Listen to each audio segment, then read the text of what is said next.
We're recording. Welcome to Inside Talk Show. I'm Carla Elizondo. I'm going to come on here every single day and do a daily reading from a book that really gets me thinking. And you might say, Carla, a lot of things can get you thinking. Well, my friends, not all of us think. Just because we're using our ears and our eyes and we have all this stimulation coming in doesn't mean we're thinking. Mental activity does not constitute thinking. Thinking is really when we close our eyes, we go inside, and we really chew on something. And it's not comfortable to think. It takes work. So before I get started, I'm going to go live on Instagram as well. Okay, we're going to start this again. Live. Checking connection. I hope this is all going. You're live now. Hello, everyone. If anyone cares, it's Monday. If anyone cares, everybody cares. Here we go. We are The Power of Awareness, Chapter 4, Desire by Neville Goddard. The changes which take place in your life as a result of your changed concept of yourself always appear to the unenlightened to be the result not of a change of your consciousness, but of chance, outer cause, or coincidence. However, the only fate governing your life is the fate determined by your own concept of your own assumptions. For an assumption, though false, if persisted in, will harden into fact. The ideal you seek and hope to attain will not manifest itself, will not be realized by you until you have imagined that you are already that ideal. There is no escape for you except by a radical psychological transformation of yourself, except by your assumption of the feeling of your wish fulfilled. Therefore, make results or accomplishments the crucial test of your ability to use your imagination. Make results or accomplishments. We can play this game with ourselves. It's the game of life, my friends. Make the results or anything we achieve in life the test, the measuring stick of our ability of how we use our imagination. Everything depends on your attitude toward yourself. Everything depends on the attitude we have towards ourselves. That which you will not affirm as true of yourself can never be realized by you, for that attitude alone is the necessary condition by which you realize your goal. That which you will not affirm as true of yourself can never be realized.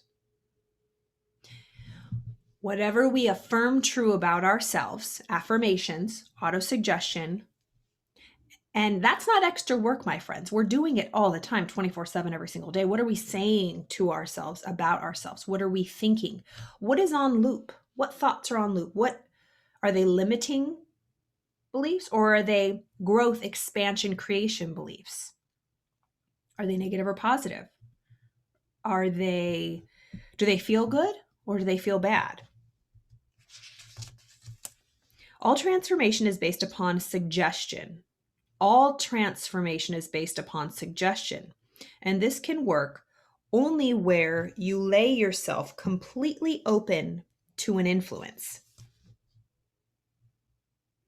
So all transformation is based upon suggestion, and this can work only where you lay yourself completely open to an influence. You must abandon yourself to your ideal as a woman abandons herself to love. How poetic. Or a man abandons. Be flat out open, right? When you just are just wide open, vulnerable, no defenses, not too proud. You're open to changing. I have a story about that. You must abandon yourself to the ideal as anyone abandons themselves to love. For complete abandonment of self to it is the way to union with your ideal. You must assume the feeling of the wish fulfilled until your assumption has all the sensory vividness of reality. You must imagine that you are already experiencing what you desire. You must imagine that you are already experiencing what you desire. We already do that all the time, but for the negative. We imagine and we are already experiencing what we don't want by using our imagination, by going into the future, by worrying. We are always imagining what we don't want. We just need to flip it around into what we do want. But that's not the conditioning and the programming. That's not default mode. It takes work. It feels a little uncomfortable. So you must imagine that you are already experiencing what you desire. That is, you must assume the feeling of the fulfillment of your desire until you are possessed by it, and this feeling crowds all other ideas out of your consciousness. The man who is not prepared for the conscious plunge into the assumption of the wish fulfilled, in the faith that it is the only way to realize of his dream, is not yet ready to live consciously by the law of assumption, although there is no doubt that he does live by the law of assumption unconsciously. We live by the law of assumption. We're assuming all the time. I don't know where you're at today or what, if you're at work, if you're in bed at home already watching this later. What are you assuming about the sleep you're going to get tonight? What are you assuming about your day tomorrow? What are you assuming about Tuesday? Are you assuming anything? You might not consciously be assuming, but unconsciously you are. Thoughts like this: well, tomorrow's going to be the same. I don't expect anything new. Same old, same old. It's another Tuesday. What are we assuming? What do you want? Maybe your life's exactly how you want it to be. So it says, the man who is not prepared for the conscious plunge into the assumption of the wish fulfilled, in the faith that it is the only way to the realization of his dream, is not yet ready to live consciously by the law of assumption, although there is no doubt that he does live by the law of assumption unconsciously. But for you who accept this principle and are ready to live by conscious assuming that your wish is already fulfilled, the adventure of life begins. To reach a higher level of being, you must assume a higher concept of yourself. To reach a higher level of being, you must assume a higher concept of yourself. You must think of yourself more than you already are right now. Just be it right now. Just go there. And if there's something you're working on, say there's a physical goal. I'm working on one right now. I say this all the time. I want to, drop some lbs, lose some lbs, drop some. And in my mind, I'm already there. However I get there, Pinterest boards, old pictures of myself when I was the way I wanted to be, assuming I'm already there, living there. I can't just look in the mirror and be like, well, girl, rough month, rough year. That's not going to get me where I want to be energetically. That's discouraging. That's assuming, not using the assumption or the imagination of where I want to be or how I want to be. So to reach a higher level of being, you must assume a higher concept of yourself. So I'm already assuming I am exactly how I want to be. I love myself. If you will not imagine yourself as other than what you are, then you remain as you are. For if ye believe not that I am he, ye shall die in your sins. And we talked about sinning as wrong thinking, missing the mark, not using our mind in the way that it was meant, the higher faculties. We're creators. How are we using those faculties? It's a tool, remember? Are we holding it by the handle and using it constructively, or are we holding it by the blade and being cut up with it? For example, I used imagination. It's one tool, one faculty. A lot of people hold imagination, myself included at times. I hold it by the blade. I get cut up. I use my imagination to whip up the most horrendous imaginary circumstances, assuming the worst, going into the future, playing these horrific, fearful, scary things that I don't want to happen. And that's where I'm dwelling. I have to focus on what I want, how I want to feel, the good, the beautiful, the pure. If you will not imagine yourself as other than what you are, then you remain as you are.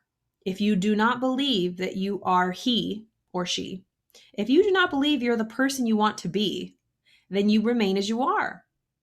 Through the faithful, systematic cultivation of the feeling of the wish fulfilled, desire becomes the promise of its own fulfillment. Desire becomes the promise of its own fulfillment. And I've spoke on this before, the desire, whatever desire you have, already exists. It's yours. It's not, you don't get a desire like, oh, I wonder if I can. You can, or you wouldn't have got the desire. A true desire of your heart, you're absolutely capable of doing it. Any desire you have, any desire. You have every ingredient in your kitchen to bake that cake, whatever thing you want. If you do not believe that you are the person you want to be, then you remain as you are. Through the faithful, systematic cultivation of the feeling of the wish fulfilled, desire becomes the promise of its own fulfillment. The assumption of the feeling of the wish fulfilled makes the future dream a present fact. So by assuming